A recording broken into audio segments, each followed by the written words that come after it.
निर्जला एकादशी सिर्फ कोई उपवास नहीं है। इसे साल भर में आने वाली 24 एकादशियों में सबसे शक्तिशाली और शुभ माना जाता है। इसका नाम ही निर्जला, जिसका मतलब पानी के बिना है, बताता है कि यह भक्त से कितनी गहरी तपस्या की मांग करती है। यह पवित्र दिन हिंदू महीने ज्येष्ठ के शुक्ल पक्ष की 11वीं चंद्र तिथि या एकादशी को पड़ता है, जो आमतौर पर ग्रेगोरियन कैलेंडर में मई या जून में आता है। इस विशेष एकादशी का महत्व इतना ज्यादा है कि इसे सच्ची भक्ति के साथ करने से बाकी सभी एकादशियों को करने जितना आध्यात्मिक लाभ मिलता है। यह गहरी आध्यात्मिक शुद्धि और जबरदस्त आत्मनियंत्रण का दिन है, जो किसी के विश्वास और संकल्प की परीक्षा लेता है। इस शक्तिशाली व्रत की जड़ें हमारे प्राचीन शास्त्रों में, खासकर महाभारत में गहराई से जमी हुई है। इसे अक्सर पांडव एकादशी या भीम एकादशी कहा जाता है, क्योंकि यह भीम ही थे, दूसरे पांडव भाई जो अपनी भारी भूख के लिए जाने जाते थे, जिनके लिए हर एकादशी पर उपवास रखना असंभव था। निराश होकर उन्होंने महान ऋषि व्यास से मार्गदर्शन मांगा। भीम की दुविधा को समझते हुए व्यास ने उन्हें इस एक ही उपवास, निर्जला एकादशी, को पूरी लगन से करने की सलाह दी, यह वादा करते हुए कि यह उन्हें सभी पापों से मुक्त कर देगा और उन्हें हर दूसरी एकादशी के संयुक्त आशीर्वाद देगा। यह कहानी बताती है कि उन लोगों के लिए भी जो नियमित उपवास को चुनौतीपूर्ण पाते हैं, यह एक दिन दिव्य कृपा का सुनहरा अवसर प्रदान करता है। गर्मियों के चरम पर इस उपवास का समय भी आध्यात्मिक रूप से महत्वपूर्ण है। तीव्र गर्मी भक्त की सहन शक्ति और इच्छा शक्ति की परीक्षा लेती है, जिससे भोजन और पानी दोनों से दूर रहना वास्तव में एक गहरी तपस्या बन जाता है। यह भगवान विष्णु की दिव्य इच्छा के प्रति अपनी शारीरिक सुख सुविधाओं और इच्छाओं को पूरी तरह से समर्पित करने का एक प्रतीकात्मक कार्य है। यह बलिदान शरीर और मन को शुद्ध करता है, नकारात्मक कर्मों और अशुद्धियों को जलाता है। यह हमें सिखाता है कि सच्ची शक्ति शारीरिक शक्ति में नहीं, बल्कि मानसिक और आध्यात्मिक अनुशासन में निहित है। एक दिन के लिए अपनी सबसे बुनियादी इच्छाओं पर विजय प्राप्त करके हम अपनी आंतरिक संकल्प शक्ति को मजबूत करते हैं और आध्यात्मिक स्पष्टता और पवित्रता की स्थिति के करीब पहुंचते हैं। इसलिए निर्जला एकादशी को परम भक्ति और आध्यात्मिक प्राप्ति के दिन के रूप में पूजा जाता है। यह हमारे आध्यात्मिक मार्ग को फिर से स्थापित करने, हमारी पिछली गलतियों के लिए क्षमा मांगने और भगवान विष्णु के असीम आशीर्वाद प्राप्त करने का एक अवसर है। इस व्रत को करने वाले को न केवल सांसारिक सुख और समृद्धि का वादा किया जाता है, बल्कि जन्म और मृत्यु के चक्र से मुक्ति भी मिलती है। अंततः मोक्ष प्राप्त होता है। यह एक शक्तिशाली अनुस्मारक है कि सच्ची श्रद्धा और एक अनुशासित हृदय के साथ हम अपनी आध्यात्मिक यात्रा पर किसी भी बाधा को दूर कर सकते हैं और अपने प्रयासों के लिए सर्वोच्च दिव्य पुरस्कार प्राप्त कर सकते हैं। यह दिन आशा की किरण और अटूट विश्वास की शक्ति का प्रमाण है। निर्जला एकादशी व्रत का पालन पिछले दिन दशमी यानी 10वें दिन एक दृढ़ संकल्प के साथ शुरू होता है। इस दिन सूर्यास्त से पहले एक साधारण सात्विक भोजन करना चाहिए, जिसमें अनाज, प्याज, लहसुन और अन्य तामसिक खाद्य पदार्थों से बचना चाहिए। यह शरीर और मन को आगे के कठोर उपवास के लिए तैयार करता है। वास्तविक उपवास एकादशी के सूर्योदय से शुरू होता है और अगले दिन द्वादशी यानी 12वें दिन के सूर्योदय तक जारी रहता है। इस व्रत का सबसे महत्वपूर्ण नियम भोजन और पानी दोनों से पूरी तरह से परहेज करना है। यह एक सख्त अनुशासन है, जिसके लिए अपार मानसिक शक्ति और ब्रह्मांड के संरक्षक भगवान विष्णु के प्रति सच्ची भक्ति की आवश्यकता होती है। एकादशी की सुबह भक्त को ब्रह्म मुहूर्त में जल्दी उठना चाहिए और पवित्र स्नान करना चाहिए। खुद को शुद्ध करने के बाद साफ ताजे कपड़े पहनने चाहिए और पूजा के लिए एक छोटी वेदी बनानी चाहिए। भगवान विष्णु की एक मूर्ति या तस्वीर देवी लक्ष्मी के साथ एक साफ मंच पर रखी जानी चाहिए। पूजा घी का दीपक और अगरबत्ती जलाकर शुरू होती है। पीले फूल, फल, विशेष रूप से मौसमी फल जैसे आम, तुलसी के पत्ते, चंदन का लेप और मिठाइयां देवताओं को अर्पित की जाती है। तुलसी का अर्पण विशेष रूप से महत्वपूर्ण है, क्योंकि इसे भगवान विष्णु को बहुत प्रिय माना जाता है। लेकिन यह याद रखना चाहिए कि एकादशी पर तुलसी के पत्ते नहीं तोड़ने चाहिए। पूरे दिन भक्त को मन को भगवान पर केंद्रित रखने के लिए आध्यात्मिक गतिविधियों में संलग्न रहना चाहिए। पवित्र विष्णु सहस्रनाम, विष्णु के 1000 नाम और शक्तिशाली मंत्र ओम नमो भगवते वासुदेवाय का जाप अत्यधिक अनुशंसित है। व्रत कथा या उपवास की कहानी सुनना या पढ़ना अनुष्ठान का एक अभिन्न अंग है, क्योंकि यह व्रत के महत्व और लाभों को मजबूत करता है। शाम को दर्शन के लिए विष्णु मंदिर जाना भी बहुत शुभ माना जाता है। पूरा दिन प्रार्थना, ध्यान और भगवान के स्मरण में बिताना चाहिए। सांसारिक विकर्षणों, नकारात्मक विचारों और गपशप से बचना चाहिए। व्रत द्वादशी की सुबह तोड़ा जाता है, लेकिन सुबह की पूजा करने और ब्राह्मण या जरूरतमंद व्यक्ति को भोजन अर्पित करने के बाद ही दान का यह कार्य अनुष्ठान का एक महत्वपूर्ण हिस्सा है। दान करने के बाद भक्त एक घूंट पानी पीकर उपवास तोड़ सकता है। अधिमानतः चरणामृत, जो पूजा से पवित्र किया गया पानी है, उसके बाद हल्का सात्विक भोजन।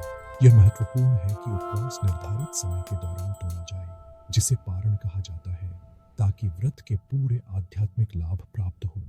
यह संरचित और आत्मिक प्रक्रिया व्रत को एक पूर्ण आध्यात्मिक अनुभव बनाती है। निर्जला एकादशी व्रत का पालन करने के आध्यात्मिक लाभ बहुत ज्यादा और जीवन बदलने वाले माने जाते हैं। हमारे पवित्र ग्रंथों के अनुसार जो व्यक्ति अटूट विश्वास और ईमानदारी के साथ इस व्रत का पालन करता है, उसके सभी पाप धुल जाते हैं। न केवल इस जीवन के बल्कि कई पिछले जन्मों के भी। ऐसा माना जाता है कि इस व्रत का पालन करने वालों को भगवान विष्णु की दिव्य कृपा प्राप्त होती है, जो उन्हें उनके सभी प्रयासों में खुशी, समृद्धि और सफलता प्रदान करते हैं। शास्त्र वादा करते हैं कि अपने नश्वर शरीर को छोड़ने के बाद ऐसे भक्तों को यम, मृत्यु के देवता के भयानक दूतों से बख्शा जाता है। इसके बजाय उन्हें बड़े सम्मान के साथ वैकुंठ, भगवान विष्णु के दिव्य निवास में ले जाया जाता है। मानसिक और मनोवैज्ञानिक दृष्टिकोण से यह व्रत इच्छा शक्ति और आत्मनियंत्रण बनाने का एक शक्तिशाली अभ्यास है। हमारे आधुनिक जीवन में हम लगातार प्रलोभनों और विकर्षणों से घिरे रहते हैं, जो हमारे मन को कमजोर करते हैं। एक पूरे दिन के लिए भोजन और पानी जैसी बुनियादी आवश्यकताओं से जानबूझकर दूर रहकर हम अपने मन को शारीरिक लालसाओं और संवेदी इच्छाओं से ऊपर उठने का प्रशिक्षण देते हैं। यह अभ्यास अपार मानसिक शक्ति, स्पष्टता और एकाग्रता पैदा करता है। ये बेचैन मन को शांत करने, तनाव और चिंता को कम करने और आंतरिक शांति और स्थिरता की गहरी भावना को बढ़ावा देने में मदद करता है। यह अनुशासित कार्य हमारे विचारों और भावनाओं को शुद्ध करता है, जिससे जीवन के प्रति अधिक सकारात्मक और संतुलित दृष्टिकोण बनता है। आध्यात्मिक और मानसिक लाभों के अलावा निर्जला एकादशी महत्वपूर्ण स्वास्थ्य लाभ भी प्रदान करती है। यह शरीर के लिए एक शक्तिशाली विषहरण प्रक्रिया के रूप में कार्य करती है। 24 घंटे से अधिक समय तक पाचन तंत्र को पूर्ण आराम देकर शरीर को जमा हुए विषाक्त पदार्थों और अशुद्धियों को साफ करने का अवसर मिलता है। यह प्रक्रिया पूरे सिस्टम को फिर से जीवंत करने, चयापचय में सुधार करने और बेहतर अंग कार्य को बढ़ावा देने में मदद कर सकती है। कई चिकित्सकों को उपवास के बाद हल्कापन, बढ़ी हुई ऊर्जा और बेहतर समग्र कल्याण की भावना का अनुभव होता है। यह शरीर की आंतरिक क्रियाविधियों को रीसेट करने का एक स्वाभाविक तरीका है, जो सचेत रूप से अभ्यास करने पर दीर्घकालिक स्वास्थ्य लाभ दे सकता है। अंततः निर्जला एकादशी के आशीर्वाद किसी के अस्तित्व के हर पहलू में फैल जाते हैं। शारीरिक शुद्धि, मानसिक अनुशासन और आध्यात्मिक शुद्धिकरण व्यक्ति को ऊपर उठाने के लिए सद्भावना काम करते हैं। सभी उम्र के लोगों के लिए यह दिव्य के साथ अपने संबंध को मजबूत करने का एक अवसर है। युवाओं के लिए यह अनुशासन और विश्वास की नींव बनाता है। वयस्कों के लिए यह जीवन की चुनौतियों के बीच एक आध्यात्मिक सहारा प्रदान करता है। बुजुर्गों के लिए यह शांति और मुक्ति का मार्ग प्रदान करता है। इन लाभों का संयुक्त प्रभाव एक सकारात्मकता, उद्देश्य और सर्वोच्च सत्ता की हमेशा मौजूद कृपा से भरा जीवन है। निर्जला एकादशी व्रत की पवित्रता और प्रभावशीलता सुनिश्चित करने के लिए कई मुख्य अभ्यास और सावधानियां हैं, जिनका हर भक्त को लगन से पालन करना चाहिए। प्राथमिक नियम बेशक पानी और भोजन से पूरी तरह से परहेज करना है। हालांकि पूरे दिन विचार, शब्द और कर्म में पवित्रता बनाए रखना भी महत्वपूर्ण है। किसी को क्रोध, झूठ, दूसरों की आलोचना और किसी भी प्रकार के नकारात्मक व्यवहार से बचना चाहिए। दिन को आध्यात्मिक गतिविधियों के लिए समर्पित होना चाहिए, जैसे मंत्र जपना, शास्त्र पढ़ना और भगवान विष्णु के दिव्य रूप पर ध्यान करना। यह आंतरिक अनुशासन उपवास के बाहरी कार्य जितना ही महत्वपूर्ण है। इस पवित्र दिन पर कुछ कार्य सख्ती से वर्जित हैं। एकादशी पर तुलसी के पत्ते नहीं तोड़ने चाहिए, क्योंकि देवी तुलसी स्वयं भगवान विष्णु के लिए उपवास करती है। पूजा के लिए आवश्यक पत्ते पिछले दिन ही इकट्ठा कर लेने चाहिए। सांसारिक सुखों में लिप्त होना, दिन में सोना और गपशप करना व्रत के आध्यात्मिक लाभ के लिए हानिकारक माना जाता है। एकादशी के दिन ब्रह्मचर्य का पालन करने की भी सलाह दी जाती है, ताकि महत्वपूर्ण ऊर्जा को बचाया जा सके और उसे आध्यात्मिक लक्ष्यों की ओर निर्देशित किया जा सके। इन कार्यों से बचकर भक्त यह सुनिश्चित करता है कि उसका ध्यान अटूट रहे और उसकी तपस्या शुद्ध और शक्तिशाली बनी रहे। दान या दान निर्जला एकादशी व्रत का एक अनिवार्य हिस्सा है। द्वादशी के दिन उपवास तोड़ने से पहले किसी को अपनी क्षमता के अनुसार उदारतापूर्वक दान करना चाहिए। मिट्टी के बर्तन पानी से भरे, मौसमी फल, छाते, पंखे और कपड़े ब्राह्मणों या जरूरतमंदों को दान करना अत्यधिक पुण्यकारी माना जाता है। देने का यह कार्य न केवल अनुष्ठान को पूरा करता है, बल्कि करुणा और निस्वार्थता की भावना भी पैदा करता है। यह आध्यात्मिक समझ की एक व्यावहारिक अभिव्यक्ति है कि हम सभी जुड़े हुए हैं और दूसरों की सेवा करना दिव्य की सेवा का एक रूप है।